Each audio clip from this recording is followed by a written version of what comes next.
Bonjour à tous, bienvenue pour ce nouveau numéro de la rubrique Un jour, une question. Aujourd'hui, je vous parle du jeûne. La question c'est: peut-on jeûner avec un diabète maigre? La réponse qu'on va vous donner le plus souvent, c'est non. On va même vous dire que c'est une contre-indication absolue. Alors le diabète maigre, c'est principalement un diabète insulino-dépendant. C'est généralement le diabète de type 1. Un diabète qui est lié à une maladie auto-immune. Le système immunitaire provoque la destruction de certaines cellules du pancréas. Et cela cause un déficit d'insuline qui va aboutir à ce diabète.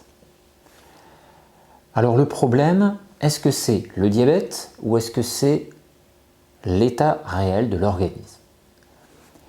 Il se trouve que malgré cette contre-indication absolue, j'ai eu la chance de pouvoir observer certaines personnes de ce type de diabète jeûner pendant plusieurs jours sans être dans une situation dramatique. Et même on a pu voir chez certaines personnes qui étaient en diabète 2 mais insulino-dépendant d'être à un stade également avancé du jeûne sans que cela ne pose de problème majeur. Cela signifie une chose, c'est possible. Mais surtout, cela signifie que ce n'est pas juste le diabète dit insulino-dépendant qui pose problème, c'est la capacité du corps à réguler les corps cétoniques et à faire en sorte que ces corps cétoniques ne s'accumulent pas excessivement.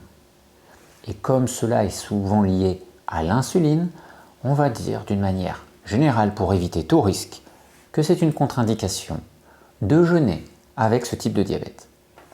Mais comme je viens de vous le présenter, c'est possible, certaines personnes y arrivent.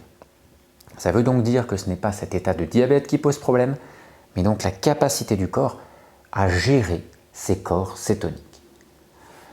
Alors, que va-t-on pouvoir envisager? Bien évidemment, s'il est possible de jeûner avec un diabète maigre, on ne va pas se jeter à corps perdu dans cette pratique. On va d'abord se faire accompagner d'une personne qui est compétente. C'est ce que je recommande le plus.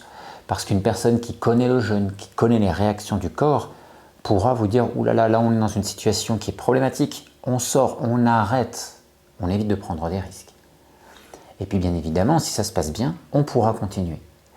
Et avant même de rentrer en jeûne, on va préparer le terrain. On va faire des modifications sur l'alimentation. On va envisager des périodes alimentaires restrictives, plus ou moins restrictives, mais le but ça va être d'approcher, on va dire, le plus possible le jeûne pour se mettre dans un contexte plus favorable, pour observer les réactions du corps. Et en fonction de ces réactions, si tout se passe bien, on pourra envisager un jeûne. Si ça ne se passe pas bien, on ne prendra pas le moindre risque. Et même si cela se passe bien, il faut imaginer qu'on peut toujours se dire « Ouh là là, là ça va plus », on revient en arrière et on arrête.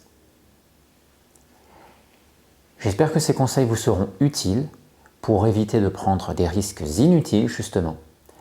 Et moi je vous retrouve demain pour un nouveau numéro de Un jour, une question. À demain!